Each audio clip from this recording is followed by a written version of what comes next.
Hello everyone, this is Anne from Odulcina Scrap. As you can see, it's been great temperature lately and I decided to allow myself a little time outside to do some embroidered clusters. So I thought I could make a little video showing you my setup and what I brought with me and doing an example with you. So I have little pieces of papers printed on fabric design, and this is my inspiration. I did that in a previous video and I thought I didn't have enough of those, so I'm creating more. This is the view to my garden. Just giving you the my perspective of that wonderful day that I've been outside doing those clusters. So this video will have kind of two parts. The first is when I'm outside and I'm doing the clusters. I don't have all the gears to video everything. So what I'm doing is I'm gonna show you, like right now, the first steps. So, and then later on in this video, I'll be in my workshop in my basement and I'll do a full one with all of you. Now what I'm showing you is how I constructed those clusters. So I gathered together cheesecloth, printed on fabric labels, and a piece of paper to back everything, and herbal teas sometimes, and I just used either French knots or handmade stitches, little cross stitches or lines, and I just kind of attached them, all the layers together, so then I can embellish the clusters. That was the first step. So I was just sewing everything, as you can see, and then I attached more little pieces like that at the back if I wanted more layers. So this is the second step where I'm adding little pieces of laces either at the top or the back, and it creates little clusters. So now we're gonna move to the workshop and I'm gonna do one cluster with all the steps on camera. So I just took the inside of the Polaroid photo, so the wedding kit, just the inside, so that's why it's squarish. And I'm layering on top of a polka dot herbal tea bag that has been dried and a piece of cotton to back everything. That could have been a piece of paper as well. You can see I don't want straight lines, so I'm folding the tool all together and I'm cutting through. And the tool is a bit bigger, but I'll be able to create some folds. So right now I'm layering it like that, but when I'm gonna do the end stitching, I'm gonna create the folds and hold everything with the stitching. I'm using a thread that I found at the thrift store. I love the size of it. It's not too big, not too small. I love the color. So I have no clue what it is, but sometimes you don't need to know what is the thread. If you love the size of it and the color, any kind of thread works. All right, so here I'm gonna do French knots here and there. And as you can see, when I do my French knot, I've created a little fold before, and the French knot will hold the fold on the herbal tea, which is bigger than everything. So I'm creating the fold, placing everything together, all those 3 layers, and then the French knot, or it could be just end stitching, little crosses or straight lines to hold everything. So this is the first step. You want to attach all of your layers together. And of course, you could use glue instead.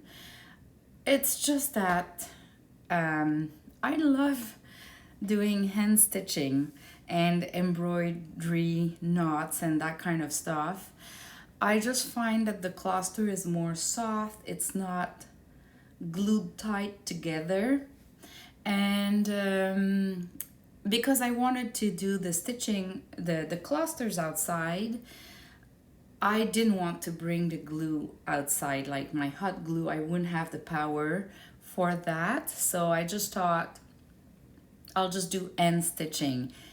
And I find there is kind of a peaceful moment that goes with doing end stitching. It doesn't need to be complicated. It's just basic stitches. But I find joy in doing that. If you don't want to do end stitching, you just use glue.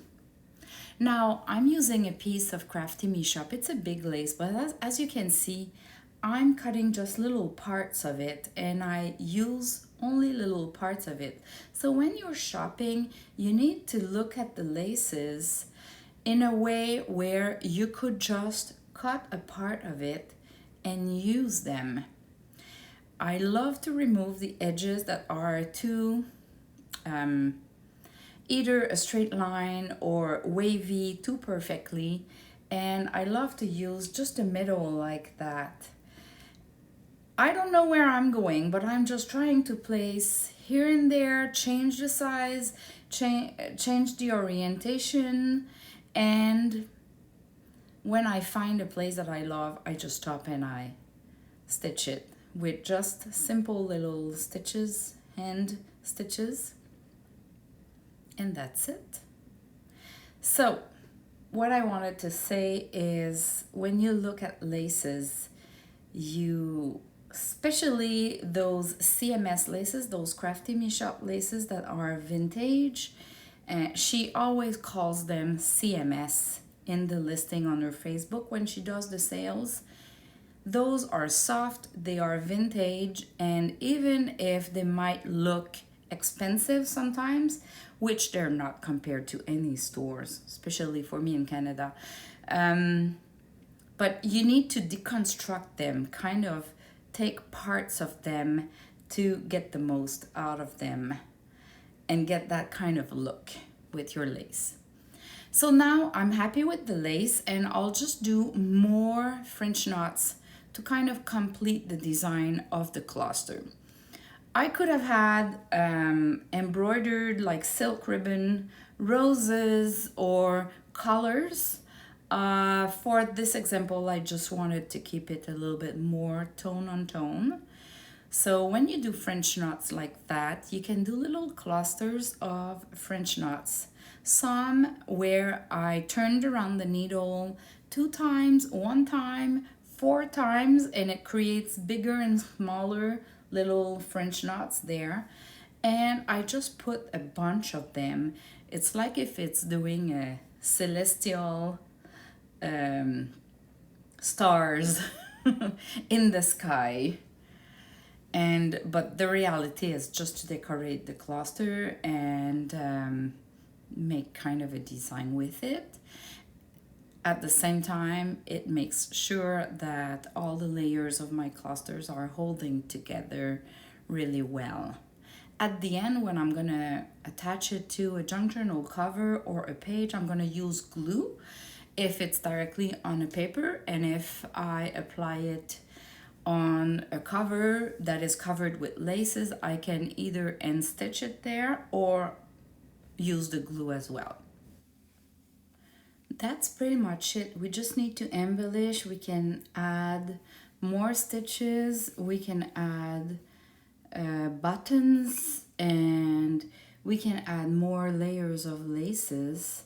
But at this point, this is how I construct my little clusters, which are so lovely. So I just wanted to say, if you're new to my channel and you don't know how to do the embroidery stitches like the French knots that I'm doing right now, there is a playlist on my channel that is called embroidery something. I forgot. And you can go into that section and you start from the beginning, and I'm gonna show you a couple of the easy stitches to create French knots, little flowers, leaves, roses, that kind of stuff while doing some projects. So if you are appealed to embroidery, just look for my playlist that contains embroidery in it in the name of the playlist.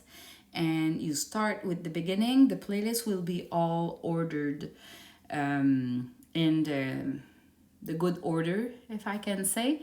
So you can just watch from the beginning, and then you're gonna learn through all the videos there how to do the stitches that I'm doing on video. Because if I want to add a new stitching knot or a new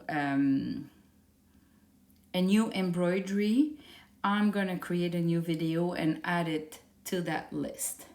Like this video will actually go into that playlist as well.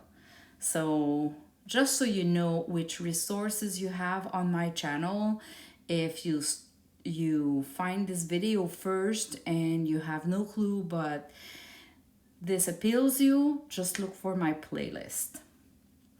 So I'm gonna let you go there with just some music. I'm done with the cluster, and I just realized I could add the little buttons there, so I'm gonna add some buttons, and then I'm gonna show you all the clusters one by one with more details. So thanks for watching, everyone, and I'll see you in the next video. Bye bye.